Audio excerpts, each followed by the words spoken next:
తాగిన మైకంలో నిన్న ఒక మానవ మృగం రెచ్చిపోయింది. 6 ఏళ్ల చిన్నారిపై అత్యాచారం చేశాడు.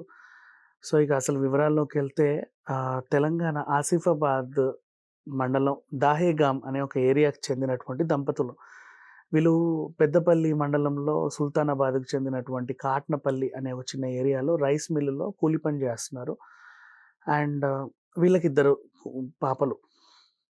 మొన్న ఏం జరిగిందంటే రాత్రిపూట వాళ్ళ ఇంట్లో కాసేపు అంటే ఈ వలస కూలీల కోసం నిర్మించిన చిన్న చిన్న గదులుంటాయి అక్కడ. అక్కడే ఉండేవాళ్ళు. ఆ పక్కన ఇంకో రైస్ మిల్‌లో పనిచేసే ఒకాయన ఉన్నాడు అనమాట. వాడి గురించి మాట్లాడుకోవడం దండగ. అతని పేరు కూడా మనకనవసరం. సో, వాడు బీహార్‌కి చెందినటువంటి మనిషి అనమాట. అక్కడ ఉంటున్నాడు తను కూడా. ఈ 6 ఏళ్ల పాపపై కన్నేసాడు. ఆ రోజు ఏం జరిగిందంటే వర్షము, తర్వాత కరెంటు పోవడం చూస్తే ఉక్కపోతకి తల్లిదండ్రులు అలా బయటికి వెళ్లారు. జస్ట్ అలా సరదాగా చిన్నగా 2 అడుగులు. పాప ఇంట్లో పడుకోబెట్టేసి ఎళ్లారు. ఇతను వచ్చి పాపను అపహరించి, ఆ తర్వాత వెనక ఉన్న పొదల్లోకి తీసుకెళ్ళి అత్యాచారం చేసి, ఆ తర్వాత ఎవరికన్నా చెప్పుద్దేమో అని భయమేసి అక్కడే గొంతు నులిమి చంపేశాడు. అండ్ అతనికి ఎందుకో అనుమానం వచ్చి రాత్రిపూట పెట్రోలింగ్ పోలీసులు మామూలుగా తిరుగుతా ఉంటారు. ఈలోపు పేరెంట్స్ ఇంటికెళ్లారు. పాప కనిపించలేదు. వాళ్ళు కంగారు పడ్డారు. ఎక్కడికెళ్ళిందో అని పోలీస్ కంప్లెయింట్ ఇచ్చారు. ఇదో వ్యవహారం. ఇటువైపు పెట్రోలింగ్ పోలీసులు అటువైపు వెళ్తూ ఉంటే రైస్ మిల్ దగ్గర ఈ బీహార్‌కి చెందినటువంటి ఇతని పేరు వినోద్ యాక్చువల్లీ. మనకెందుకులే అతని పేరు నేను చెప్పలా. ఇతను ఏం చేశాడు, ఏదో మరకలు అంటుకుంటుంటే దాన్ని తుడుచుకుంటూ కనిపించాడు. అది కొంచెం బ్లడ్ మరకల్లా కనపడ్డాయి పోలీసులకి. ఇంకేవేవో మరకలు మొత్తం బురద ఇవన్నీ ఉన్నాయి. చూసరికి అనుమానం వచ్చి, "ఏరా ఏం చేస్తున్నావు ఇక్కడ? ఏంటి అది ఇది" అంటే అతను కొంచెం కంగారుగా కనబడ్డాడు. 4 తంతే పోలీసులు అసలు విషయం బయటపడింది.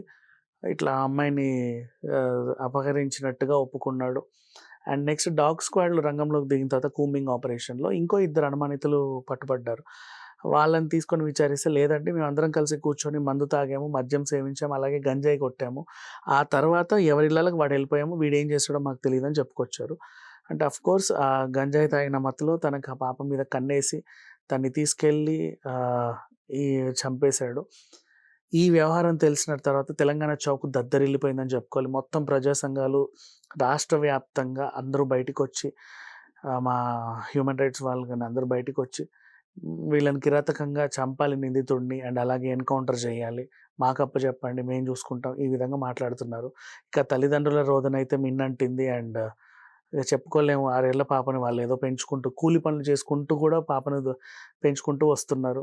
ఈలోపు ఇలా జరిగిపోయింది సిట్యుయేషన్. సో, రేవంత్ రెడ్డి గారు కూడా ఈ విషయం పైన చాలా సీరియస్‌గా ఉన్నారు. తక్షణమే చర్యలు తీసుకోవాలని చెప్పాడు. ఇదిలా ఉంటే ఇప్పుడు I mean mostly last time 'Disha' encounter టైంలో మనం చూసాం.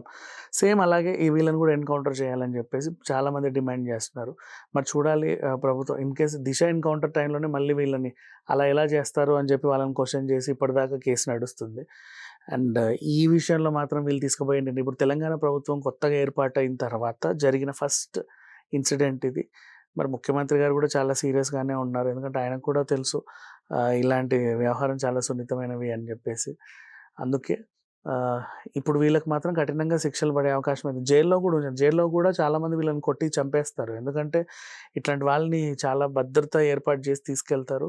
మోస్ట్‌లీ ఎన్‌కౌంటరే చేస్తారని అనుకుంటున్నాం. మరి తెలీదు. 24 అవర్స్ గడిస్తే గాని ఏ విషయం చెప్పలేం. Thank you so much.